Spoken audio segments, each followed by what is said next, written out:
Alors pourquoi ce lieu? Pourquoi ce lieu? D'abord parce que c'est un beau lieu et que quand on a eu cet instrument entre les mains, qu'on a eu l'opportunité d'avoir ça, on a tout de suite pensé en faire un peu un havre pour des danseurs. Non pas parce qu'il me semble, enfin en tout cas moi je trouve que l'espace est tellement important pour les danseurs et que malheureusement on ne le leur donne pas.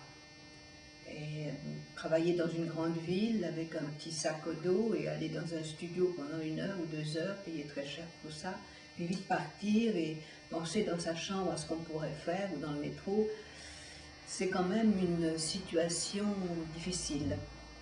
Alors maintenant, il y a de plus en plus de lieux qui leur donnent des résidences, c'est sûr, mais c'est pas depuis très longtemps. Donc c'était important de pouvoir ouvrir ce lieu à d'autres danseurs qu'à nous. On l'a donc toujours fait depuis très très longtemps.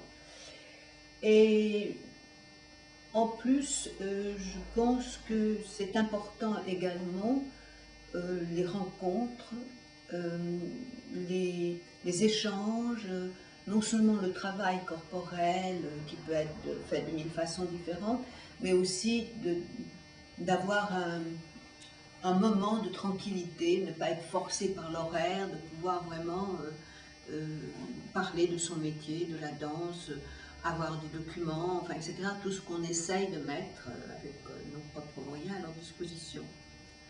Donc c'est vraiment une des choses importantes pour moi.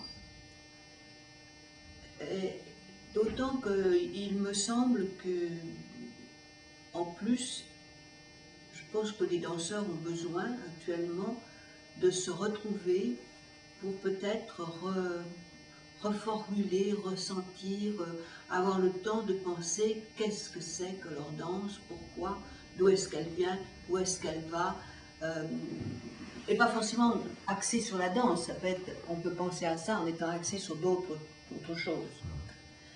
Ce qui nous a permis de mettre en place certains stages de longue durée.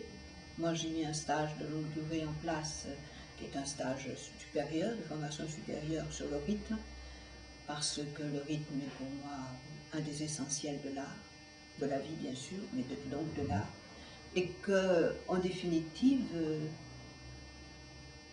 on n'enseigne pas. Ça n'est absolument pas dans les programmes de préparation à l'art, ce qui est impensable à l'heure actuelle. Donc, vous voyez, pouvoir faire des choses dans ce sens-là. C'est quand même un stage qui dure 1 an et demi, hein, bon. Enfin, par fraction. Et puis, mettre en place des rencontres sur des thèmes précis, et puis également inviter des danseurs à danser et pouvoir échanger avec eux. Voilà un peu la réalité de ce lieu.